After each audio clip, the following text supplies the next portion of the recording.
Masters and our guest. I brought boxing gloves to help illustrate the point because in life we have all faced some of the same things. Actually, we've all faced one thing. We've all had to deal with one thing. Look around the room. Every single person in this room has dealt with fear in some form or fashion. Now we can choose to fight against it. This man here I know is a fighter, so I'm going to set these down. Actually, if I can do that, that's going to block the scene. Right here, Larry's a fighter.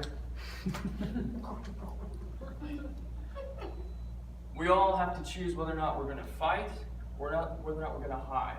Now, me personally, I chose to hide and to run for most of my life because I was afraid of all kinds of different things. Some of it being personal stuff, some of it being rejection, all of it having to do with one particular deal, and I'm going to explain that in a minute. But I have learned from watching films and from doing some self-reflection the reasons why I'm drawn to certain characters. Larry's going to talk about Sherlock Holmes, I'm sure, and he's going to talk about why he's drawn to certain characters. And on the subject of forgiving and forgetting, one of the things that draws us away from the process of forgiving and forgetting is fear. Now, I'm going to show you how Rocky III and The Dark Knight Rises are inspirational movies to show us how to overcome fear. Now, you'll notice both of those antagonists and protagonists are on the same side. There are some similarities that Bane has against Batman, that Clubber Lang has against Rocky III. I'm going to illustrate those briefly. I would do a whole lot more if I had the time, trust me, because I can get really nerdy about this stuff. But I'm going to stick to just the subject of fear. It's a subject that is very, very dear to me. I'm still in the process of overcoming fear, guys. I haven't figured it all out yet, but I'm a lot further along than I have ever been before. I'm going to show you a couple things about fear, some truths about it. And the BAM thing, I forgot to mention this a minute ago. If I say something that connects with you, that really hits you really hard, I want you to shout, BAM! Because you're going to do two things in that. You're going to join into this discussion, for lack of a better word, and you're telling your subconscious and your heart, I recognize that as truth. I don't want to live in this fear anymore. I'm going to fight against it. I'm going to get in the game and I'm going to win. Here's how fear works. It has one prediction for you, pain. It's a line that Mr. T uses in the film. Fear always does this to us. It draws us back to the worst thing that we've ever had, or in our mind, the worst thing that could happen. And it tells us that's going to be the result every single time. Before you step out into that business meeting where you're making a presentation, oh, they're not going to listen to you. They don't care about what you have to say. Before you do your sales pitch and you're trying to grow your business or you're trying to make something move forward with your business that they're not going to buy from you, this is the worst fear that I've had. One of the things that I've struggled with the most being an entrepreneur and a self-employed person is making presentations. And the fear that pops up into my head all the time, over and over and over again, is they're not going to buy from you, they don't want what you have. And if I listen to that, I live in that space. And when I listen to that, I don't move forward. I'm listening to the pain. And in my life, I do everything I can to avoid pain. I think that's human. No BAMs? Nobody's connecting with that? BAM! Thank you. When we listen to the fear of pain, fear wins. When you hear that voice in your head, this could happen, it could be painful, that's fear talking to you. Oh, you can't see it. That's good.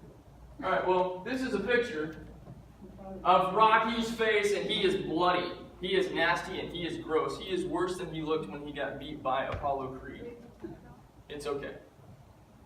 Here's what fear does to us. In the movie Rocky III, Rocky's gotten beaten by Clubber. Badly. Second round, KO. Knocked out hard. And even though he agrees to a rematch against Clubber Lang, his head is not in the game. And that's what fear does to us. It reminds us of the worst thing that could happen, or our worst memory. And it tells us that that's going to be the result over and over and over again. Don't do it because this will happen. Remember when that happened last time? It'll be worse this time. Rocky faces that. And as he's trying to work out and as he's trying to be trained, all he can think about is Clubber Lang's face pummeling the crap out of him. And it's that memory over and over again. He can't get in the game. He can't rise to the occasion because fear has told him, this is going to be the result. This is going to be the result. The worst thing that happened to you, that's going to happen to you again. You can't get back in this. Bam. So here's how we beat that. We have to choose within ourselves to make the climb. In The Dark Knight Rises, no, thank you. In The Dark Knight Rises, Batman has not only gotten beaten, but he's gotten beaten by a guy named Bane. Bane means your worst enemy. Bane shows up, and he is going to undo everything that Batman has spent the past 10 years doing, restoring the city of Gotham to a place of hope and a place of justice. And he has been working nonstop, very, very hard, broken his body and his mind, and lost some very dear people to him in the process. And then this masked dude shows up, and he is big, and he is fast, and he is strong, and as bad as Batman is at fighting, and he can't beat Bane. He throws all of himself at him, and Bane wins. And then Bane throws him into this pit and tells him that when your city is burning and in ashes, then I will give you permission to die. Batman has to decide, Bruce Wayne has to decide, will he dig deep within himself?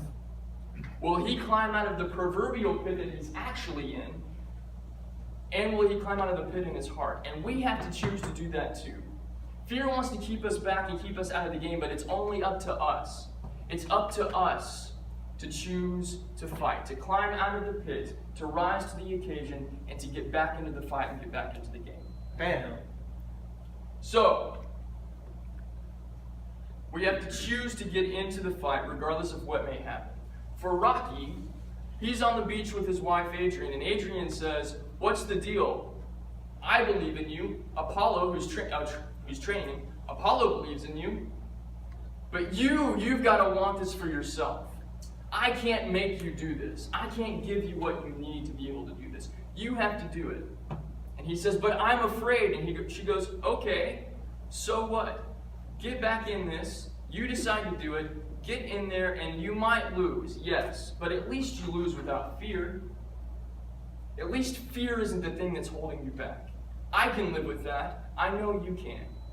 When Rocky chooses to get back into the game, and he chooses to do so without fear of what the results may be, he's able to fight like he's never fought before. And when Batman, Bruce Wayne, chooses to climb out of the pit, he's able to fight like he's never fought before. Here's what happens when we face our fears, folks. We're able to see things a lot clearer. If you watch the first fight that Clubber and Rocky have, all Clubber does is throw these massive haymakers and they all connect. And once Rocky sees that all this guy is doing is throwing the same punch over and over again, he knows how to fight. He knows how to win. There's also a thing, and this is me getting really nerdy, and I'm reaching the max on the time. Here's the thing that happens in the film, something to go back if you want to get super nerdy with me. The first time Rocky fights Clubber Lang, the cinematography is really dark. There's not a whole lot of light.